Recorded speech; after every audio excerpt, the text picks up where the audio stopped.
bu ma ko dundee quand même ñun dafa am lu ñuy dundee religion bi te religion bi bu dee la mu wax rek ñun appliqué nañ ko ñu bëri dañu war a muuru quand même ñun ni ñuy jullit yi jigéen ñi ni ñuy solo ça ne reflété wul ci wolof ni ko diine bi bëggee fii ñu ci gën a bëri bu ñu waxantee dëgg rek dafa paraître bi maanaam ni ngay mel dafa bokk ci diine bi loolu dafa am solo donc am na loo xam ne am na Sénégal moom mooy buñ ci war a njëkk a jàng moom mooy bu ñu nee 95% de musulmans ñoo nekk fii te ñu bëri ñu jàng xarañ am na sax ñu koy des fois sax nga damoo ko te doo ko tey pourquoi ñu dem ci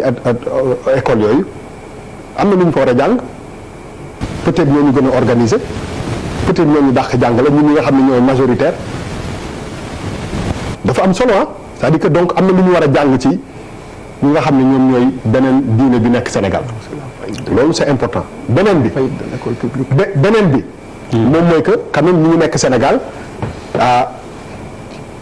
ci ni ngay mel bu ñu ci li ñu xam tuuti si mbirum diine du taxawaayu du kanam sama doom bu ma jur bu génnee Zeyna dem di jàngi li muy sol du taxawaayu vraiment en termes religieux bu jigéen buy dem jàngi école dafa war a muuru donc est-ce que bu ñu doon jàngi bu ñëpp doon li religion bi wax bu ko ñëpp doon def est-ce que cohabitation boobu dina am parce que aussi am na nu ñuy dundee diine bi ñun ñoo ko indi fii mais du li ñuy sol du li diine bi wax parce que diine la religion musulmane xaw na aussi teg na ay charte yu leer te charte yooyu bu ñu ko toppee comme kii voilé wu boo moytu noonu la ñu mel buñ ko doon dund bu ko naka fa religion bu jege dañ koy dundee bu ñu waxante dëgg quand même diine bi ñëw na fii am na nuñ ko defee ba finalement loolu peut-être c'est moins choquant. mais le voile il est culturel avant d'être religieux de. waaw mais non mais damay loolu bu leen ko fàtte. waaw d'accord le voile est culturel. parce que diine daf ko fi fekk. waaw non en fait. dafa fekk berbères yi ak seeni femmes parce qu'ils étaient dans le désert ñuy muuru. poussière bi ak yooyu. le voile est culturel. non en fait ni ma koy simplifier. moom mooy que ci li ñu xam ci diine bi mooy que jigéen ñi dañoo war a muuru dañoo war a muur seen bopp. loolu man dama koy simplifier. dama convoqué wu ma histoire. mais baax na. voilà waaw d'accord mais gars yi dama leen déglu de bàyyi leen ma rek ma nga wax sa Bachir bàyyi ma rek ma dem sama ànd.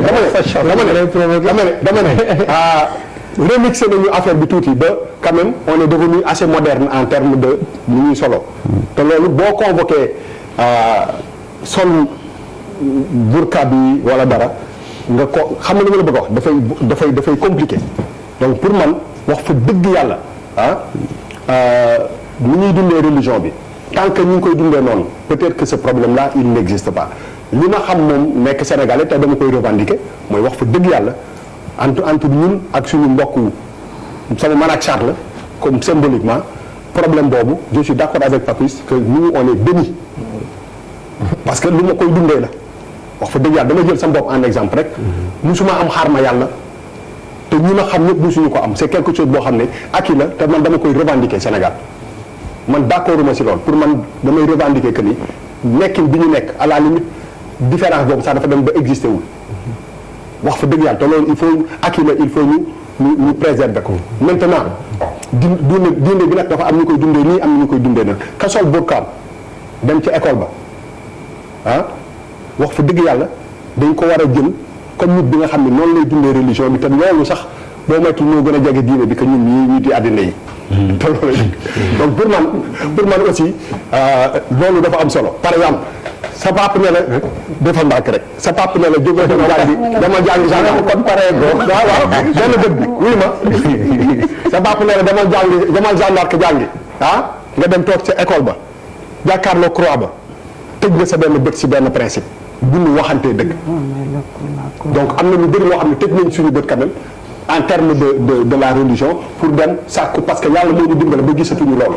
mais loolu yëpp pour man lii moo koy convoqué ça veut dire aujourd'hui nit bi sol burka bi dem jàngi il faut que ñu xool ko comme jullit beneen bi nga xam ne dafa def greffage ñëw toog parce que boo ko xoolee neneen rek à la limite nit ki da nga koy wax que ni il faut mu adapté wu un peu ci port vestimentaire pour que nga mën ko accepter et ça pose un problème. ok donc discrimination bi ngay coow foofu alors Malal pour terminer avec choc de la semaine bi ak li xew seen koñ nee nga Kër Ndiago ñoom dimi nga manjaan Malal mancino tukulóor manci bi feecar bi rawul mendi manci bi église Saint Abraham cendi Mulele Sénégal ak Lille xam nga loolu mooy la maa ngi tudd Malal rawul sama xarit la maa ngi dëkk église Saint Abraham rawul may ma limon Sénégal neex na loolu ma dégg sama koñ laa ko déggee vivre ensemble moo koy indi parce que suñu kër yi ñu ngi jàkkaarloo dañuy lekk ñun suñu waa kër ñooy ëppale ngalax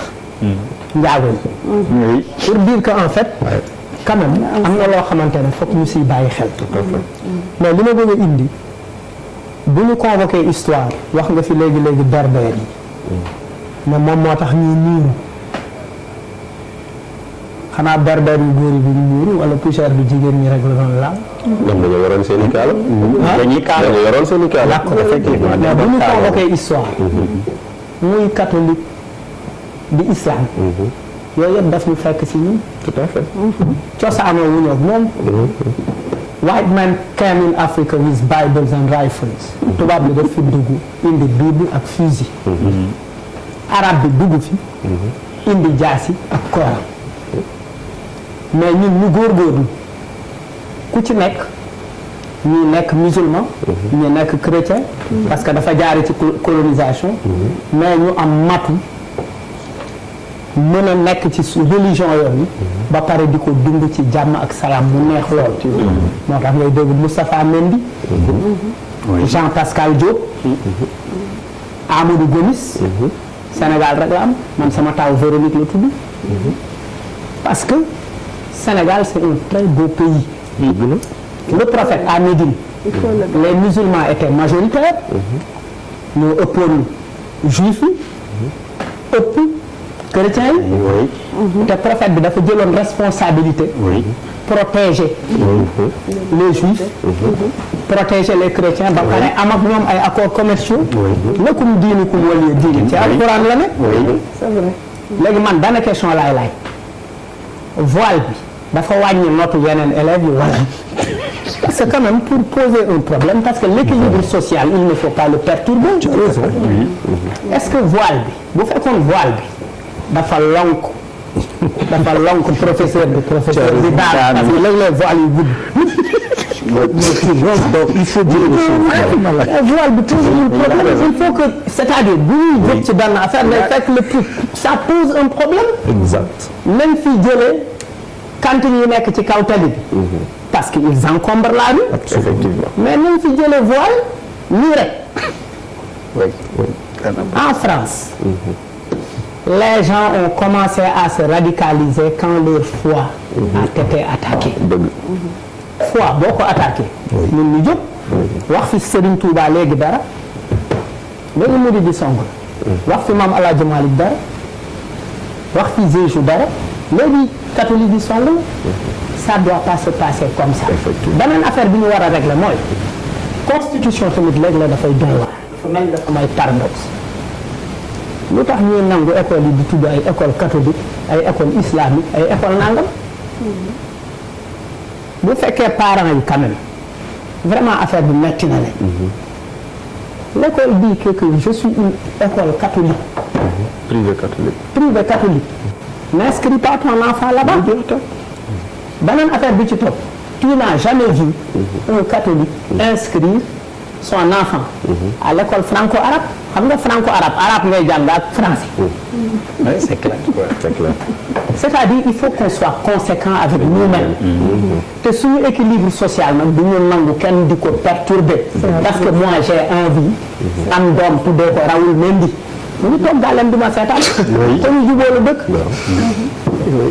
équilibre social boobu du ñu nangu ku ko perturber. xam nga lu tax kenn waru ko nangu. nous sommes tous issus de familles mixtes. oui. moi qui te parle sama maam bi jur sama yaay am na rakam boo xam ne catholique la on a une partie de la famille qui est catholique. mu ngi noonu. il y en a plusieurs boo demee Ziguinchor pourquoi Abdou Diouf a dit dans ses mémoires que bëgg naa bu ma génnee àdduna ngeen suul ma Ziguinchor parce que y a au moins un cimetière catholique ou un cimetière où on peut enterrer musulman je veux être enterré à côté d'Élisabeth mais ba loolu Ziguinchor laa ko am. Bachir le vrai problème c'est pas ça. vrai problème. Charles c'est le communautarisme benn tour dans le non gis nga dafa am nekk benn tour essentiel mu nekk accessoire. Le vrai problème c'est le communautarisme qui est en train de s'emparer de ce pays-là. Et ñun fumistes que nous sommes nous surfons dessus. Demal université Charles. Voilà. Université Charles. On se réclame plus d'une région, on se réclame même du village. Association des ressortissants de tel.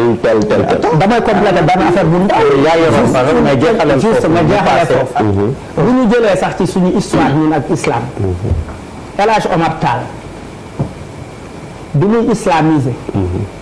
bi mu ñëwee ba bëgg a islamiser les Peuls du Massina. fekk Amadou moo fa jege. Amadou Tall. mu ne Amadou foog nga song ñi. Amadou ne ko du ma leen laal. je ne peux pas faire ça. mu ne ko sa ngëm-ngëm des na. Amadou ne ko buñ ma doon rey sax du ma ko def. mu ne lu tax doo ko def. mu ne parce que dëkkandoo bu yàgg la. te dañ ma ji lu rafet. pour dire que notre humanité. précède nos religions, nos confréries, nos ethnies. Mais l'important n'est pas les religions, l'important est la spiritualité. Oui. Charles, spirituel.